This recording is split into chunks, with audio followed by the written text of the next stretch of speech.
Hey! Salut les copains! Lui c'est Jolie, moi c'est Laura. Je l'ai aménagé toute seule en 2020 et depuis on voyage ensemble. N'hésitez pas à mettre un petit pouce bleu et à vous abonner à ma chaîne, comme ça je vous amène avec moi dans mes aventures. On y va?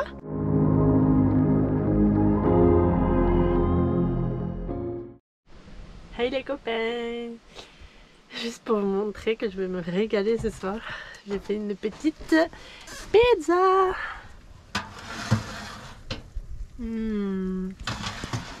Elle a l'air trop bonne parce qu'en vrai il n'y avait pas de blanche à Riga. J'avais trop envie d'une pizza mais j'aime bien les pizzas blanches et il n'y avait que des pizzas à la tomate.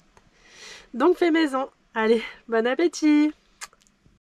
Coucou les copinous des bois, j'espère que vous allez bien. Moi ça va super, j'avais un super spot hier soir à la plage et j'ai trop bien dormi, donc j'ai enfin pu me reposer un petit peu pour de vrai. Ce matin il fait presque beau et il y a du vent, il y a presque le soleil. Et du coup j'ai repéré un truc au bord de la mer Baltique où il y a des bunkers abandonnés, un truc comme ça. Donc on va aller voir puisque c'est pas loin et après je pense que je vais passer en Lituanie ce soir. Voilà, à tout à l'heure les amis, bisous.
Alors je voulais vous expliquer parce que là c'est un peu long, un peu plus sur l'histoire de ce qu'on est en train de voir là. Donc la construction a commencé en 1890 par l'Empire russe et en fait c'était une ville de guerre et forteresse et des forts. C'est autour de la ville de Liepaja. Aujourd'hui il y a encore 8 principaux complexes, moi j'en ai visité 2 avec des tunnels souterrains, par contre ça je sais pas où c'est, je vais voir si je trouve. En fait c'est une base de guerre quoi. Donc voilà, pendant l'occupation il y avait 4000 soldats de l'armée rouge et de la marine qui étaient là, il y avait des torpilleurs, des sous-marins, enfin voilà c'était vraiment une grosse base de guerre. Et donc maintenant ça a été détruit et c'est devenu très très touristique et en effet c'est vraiment impressionnant à voir quoi, enfin voilà. Donc je vais vous montrer la deuxième base puisque j'en ai fait une et là je suis à la seconde base. Et je vois qu'au bout là-bas il y a encore quelque chose, enfin on va aller voir, on va se balader un peu parce que c'est quand même impressionnant. Je pensais pas y rester aussi longtemps mais voilà. Allez, bisous.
Les copinous des bois, j'ai changé de pays, je suis en Lituanie.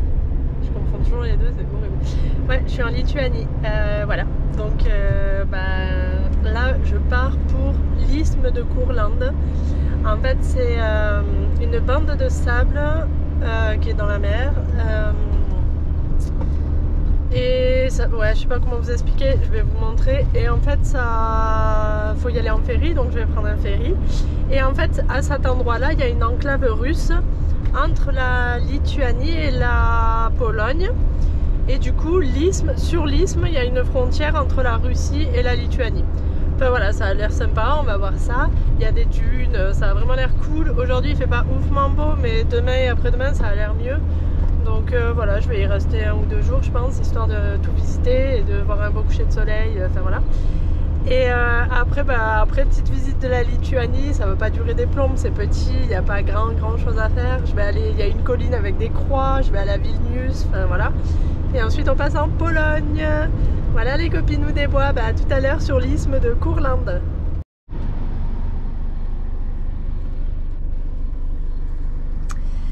Alors voilà, comme je vous disais, je suis arrivée en Lituanie. Là je vais à l'isthme de Courland. Donc voilà, l'espèce de bande de terre qui passe au large de la côte lituanienne et russe, donc puisqu'il y a l'enclave russe. Donc comme en Norvège, ça me rappelle plein de souvenirs. T'attends le ferry là, les voitures elles descendent et après tu montes sur ton petit ferry tranquille. Je pense que c'est juste la terre qui est de l'autre côté, là c'est pas très loin. Et voilà, il y a plein de dunes, j'ai un peu regardé, il y a des dunes, des trucs de sorcières, donc ça a l'air trop bien. Voilà, à tout à l'heure.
Salut les copains!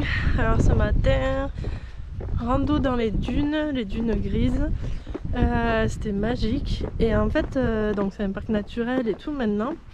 Et à l'époque, dans ces dunes là derrière moi, il y avait 14 villages. Tout à l'heure, je vous ai filmé les croix. Et en fait, ça c'est un mémorial pour les 14 villages qui ont fini par être ensevelis par le sable en fait.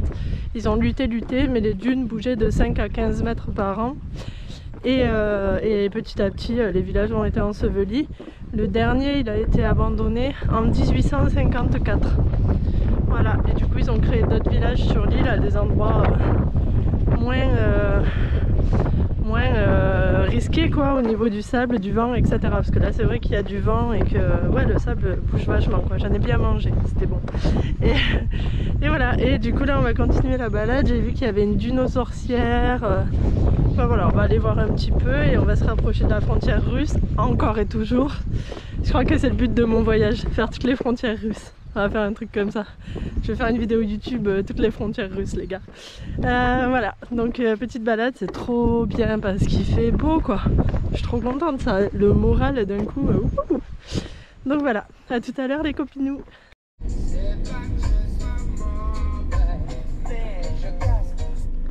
Voilà, troisième fois que je suis à la frontière russe. C'est trop cool. Puis c'est trop cool d'y être à l'isthme de Courlande. Alors par contre, j'aurais pu faire un interdit au niveau de la frontière, quoi. Qu'on puisse faire demi-tour, pas au milieu de la route, quoi. Enfin, voilà. Voilà. Je suis contente. Allez, on continue. Alors, je suis à la dune aux sorcières. C'est une des plus vieilles dunes de l'île. En fait, c'est un mémorial maintenant. C'est un forestier local qui a décidé de mettre des sculptures pour expliquer la légende en fait. Entre 79 et 81, en fait, il y a eu 50, au final, il y a eu 50 mecs qui travaillaient le bois qui ont fait 71 sculptures. Voilà. On va aller voir ça. Ça a l'air cool.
Bon, apparemment il y a une tour et un truc qu'ils appellent un sound catcher.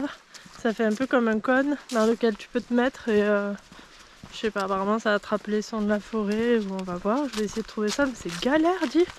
Je trouve que c'est mal indiqué, il n'y a pas de parking, j'ai galéré, enfin bon, voilà. Et ouais, j'essaie d'en profiter aujourd'hui parce que bah, déjà il fait beau. Demain aussi il fait beau, mais j'aimerais vraiment bouger de l'isthme demain parce qu'il y a quand même pardon, pas mal de choses que j'ai envie de voir. Donc voilà, donc on va voir ça, mais j'ai envie de profiter quand même ce soir de mon petit spot plage d'hier pour voir un coucher de soleil. Ça fait longtemps, ça fait au moins une semaine dit. Oh là là. Donc voilà, on va voir ça.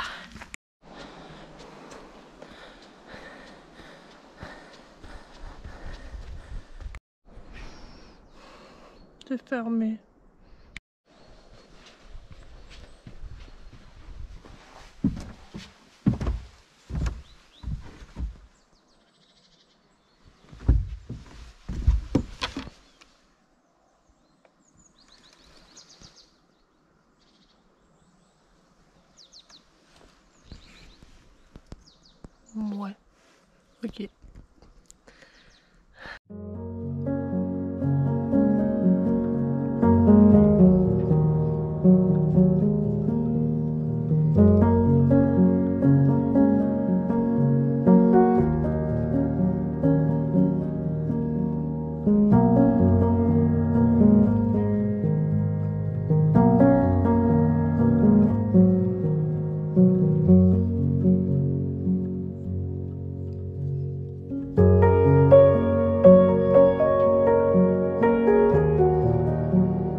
Salut mes copinous des bois d'amour, je suis à Hill of Crows, la colline des croix.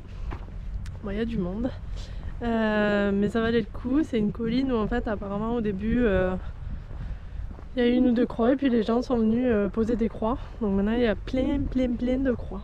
Voilà, on va aller voir ça, il fait super beau, c'est trop cool. Et voilà.